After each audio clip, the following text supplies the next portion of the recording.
Baik, selamat siang Ibu. Perkenalkan nama lengkap saya Maria Oktaviana Valo, NPM 33190004. Baik, di sini saya akan menjawab soal nomor 1. Jelaskan hubungan antara sosiologi, ekonomi, dan pendidikan. Baik, sebelum saya menjelaskan hubungan ketiganya, terlebih dahulu saya akan menjelaskan pengertian dari sosiologi, ekonomi, dan juga pendidikan. Baik, sosiologi. Sosiologi merupakan ilmu yang mempelajari tentang perilaku masyarakat atau perilaku manusia, baik antar individu dengan individu, individu dengan kelompok, maupun kelompok dengan kelompok. Sedangkan ekonomi. Ekonomi merupakan ilmu yang mempelajari aktivitas manusia yang berhubungan dengan produksi, distribusi, dan konsumsi terhadap barang dan jasa. Sedangkan pendidikan. Pendidikan itu seperti yang kita ketahui bahwa pendidikan merupakan suatu lembaga yang dapat suatu lembaga yang digunakan untuk melatih keterampilan manusia atau life skill seseorang. Jadi pada pendidikan tersebut dapat mengubah pola pikir kita baik secara sadar maupun tidak sadar. Hubungan antara sosiologi, ekonomi, dan pendidikan. Jadi baik, ketiganya ketika kita berbicara tentang sosiologi, ekonomi, dan pendidikan, ketiga itu memiliki hubungan yang sangat erat dan tidak terlepas jauh karena saling berkaitan. Jadi pada sosiologi itu kita belajar tentang ilmu masyarakat, di mana kita belajar tentang bagaimana cara berinteraksi dengan individu lain, bagaimana kita mengenal perilaku seseorang, bagaimana juga kita dapat menempatkan diri kita pada masyarakat yang dapat dilihat dari status sosial seseorang, dilihat dari derajat atau kedudukan seseorang.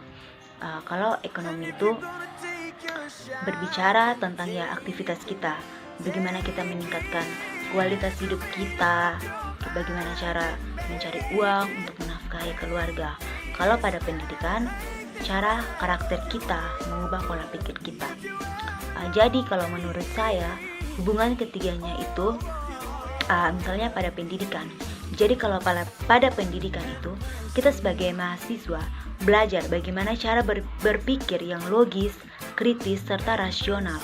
Jadi apa yang kita pelajari pada dunia pendidikan itu akan kita terapkan pada masyarakat. Misalnya pada saat kita berkomunikasi dengan masyarakat di lingkungan sekitar kita. Jadi kalau ada masyarakat yang misalnya menggunakan bahasa sehari-hari yang sangat kasar atau yang kurang etis, tidak sopan, itu kita sebagai mahasiswa itu kita juga punya hak di sini, punya hak untuk menegurnya. Maksudnya menegurnya itu dengan cara yang sopan, cara yang etis, yang baiklah. Kita memberitahukan bahwa misalnya bahasa itu tuh yang Anda gunakan itu sangat tidak etis, tidak sopan. Jadi ketika berbicara dengan seseorang atau berinteraksi dengan seseorang tuh haruslah menggunakan bahasa yang baik. Ketika kita mengungkapkan aspirasi kita agar orang itu dapat menerimanya itu juga dengan baik. Jangan sampai ketika kita berbicara dengan seseorang kita dapat menyakiti perasaannya, atau melukai hatinya. Dan ekonomi. Di sekolah kita belajar mengubah pola pikir kita.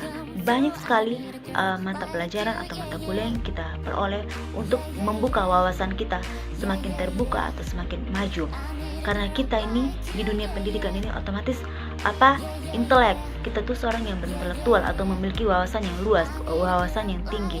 Jadi ketika keluar dari dunia pendidikan, kita sudah harus bisa berpikir bagaimana cara mengubah pola pikir yang lebih maju, mengubah pola pikir yang lebih kreatif, inovatif demi mengembangkan masa depan kita yang lebih baik ke depannya. Untuk ekonomi, bagaimana kita bekerja ke depannya? Kalau untuk bekerja kan kita tidak bisa mengharapkan dari pemerintah, dari orang lain. Jadi kita juga harus bisa kreatif dengan cara menciptakan lapangan kerja sendiri. Dengan keterampilan yang telah kita peroleh pada dunia pendidikan itu, apapun yang materi-materi kita sudah peroleh, kita akan terapkan di luar, misalnya di lingkungan masyarakat atau di dunia kerja. Jadi pada saat di dunia kerja misalnya kita telah menciptakan suatu lapangan kerja, di situ kan pasti ada orang yang datang. Nah, ketika ada orang yang datang, disitulah ilmu sosiologinya masuk. Kita mulai berinteraksi atau melakukan suatu hubungan timbal balik antara misalnya individu dengan individu atau individu dengan kelompok. Jadi pada saat ketika interaksi itu terjadi, akan munculnya mungkin kalau cocok akan terjadi suatu keharmonisan, kalau tidak jadi pada ilmu sosiologi, ekonomi, dan juga pendidikan itu ketiganya saling berkaitan erat. Sosiologi yang kita peroleh di dunia pendidikan, misalnya kan kita akan pastikan akan menerapkan apa yang kita peroleh di dunia pendidikan itu, semuanya pasti kita salurkan, kita terapkan dalam kehidupan sehari-hari.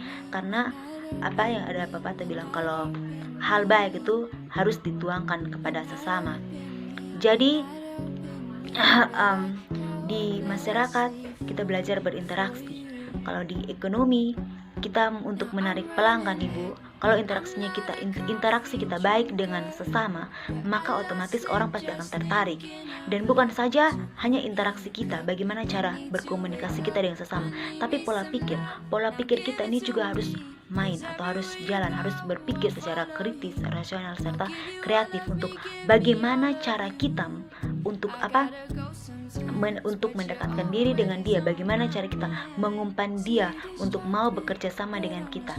Semua itu saling berkaitan, saling dibutuhkan antara ekonomi, sosiologi, dan pendidikan.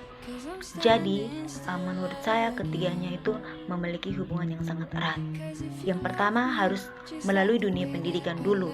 Jadi di pendidikan kita belajar untuk membuka pola pikir kita, bagaimana cara berpikir yang lebih maju, yang lebih logis dan lebih kritis. Nah, setelah kita mengubah pola pikir kita, lalu kita terjun ke dunia masyarakat. Disitulah datanglah kolaborasi antara pendidikan dan juga sosiologi. Jadi pada masyarakat itu kan terjadi hubungan timbal balik. Nah, apabila terjadi hubungan timbal balik itu kan terjadi komunikasi. Di situ kan pola pikir kita juga harus main. Karena hubungan komunikasi yang baik dengan masyarakat itu harus melewati tutur bahasa kita yang sopan. Jadi ketika kita berbicara yang tidak baik, pasti orang tidak mau dekat dengan kita atau tidak mau berteman dengan kita. Jadi di situ kita harus sudah berpikir, oh, jadi bahasa yang saya gunakan itu harus sopan, harus etis supaya orang mau berdekat dengan saya atau berteman dengan saya. Jadi ketika hubungan timbal baliknya hubungannya, relasinya sudah bagus, masuklah ke ekonomi. Jadi ketika kita sudah membentuk suatu komunikasi yang baik, maka kita bisa menjalin hubungan ekonomi dengan dia. Misalnya kan tadi dilihat, oh, hubungan kita kan begini-begini, sudah bagus ya. Bagaimana kalau kita membentuk suatu kerjasama? Nah, ketika itu dia sudah bilang membentuk suatu kerjasama, itu menjadi suatu peluang bagi kita. Tinggal bagaimana cara kita untuk membuat strategi berikutnya, strategi atau membuat rencana yang lebih kreatif lagi. Bagaimana cara kita menarik minat dia agar dia semakin tertarik kepada kita. Dan di situ tuh logika kita sudah harus bermain pula. Minta maaf Ibu, baik. Ini sekian dari penjelasan saya. Jika ada kesalahan kata yang saya ucapkan, sebelumnya saya minta maaf Ibu. Sekian dan terima kasih.